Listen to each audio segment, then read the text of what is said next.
சொல்லனா துயரத்தோடு ஒருவன் மதுரை மாசி வீதி வெளியே வந்தவன்.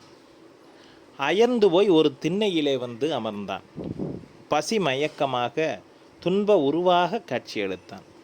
அவ்வழியே வந்த கிழவி ஒருத்தி, என்னப்பா உன் பிரச்சனைதான் என்ன என்று கருணை உள்ளத்தோடு வினவினார்.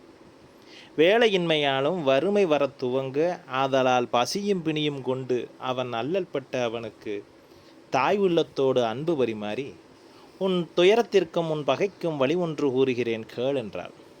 அவனும் தங்கப்புதையலை கண்டவன் போல யாது அந்த வழி என்று வினவினார். இந்த ஊரிலே பெரிய வீடுடைய பெருமகனார் ஒருவர் இருக்கின்றார். அவர் தான தர்மங்களிலே மிகச் சிறந்தவர். நீ அவரை ஒரு முறை கூவி அழைத்திட்டால் போதும், உன்னிடம் ஓடி வந்து உன் குறையாவையும் தீர்ப்பாரையா என்று கூறினார். அவர் ஆரென்று மிகவும் ஆவலுடன் கேட்டான் அந்த இளைஞன்.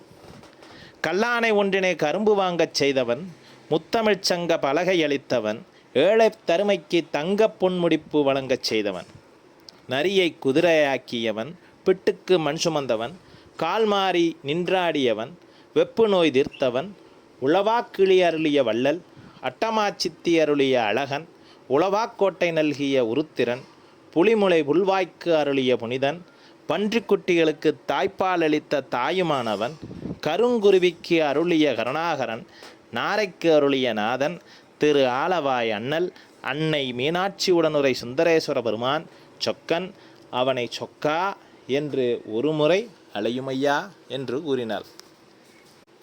சொக்கனென்று ஒரு கால் போதில் துயர்கடும் பகையும் மாழும், சொக்கனென்று ஒரு கால் போதில் தொலைவிலா செல்வம் புண்டாம், சொக்கனென்று ஒரு கால் போதில் சுருதி சொல் யாண்டும் செல்லும், சொக்கனென்று ஒரு கால் போதில் சொர்க்கமும் எளிதாமன்றே, சொக்கனென்று ஒரு கால் போதில் சொர்க்கமும் எளிதாம் அன்றே.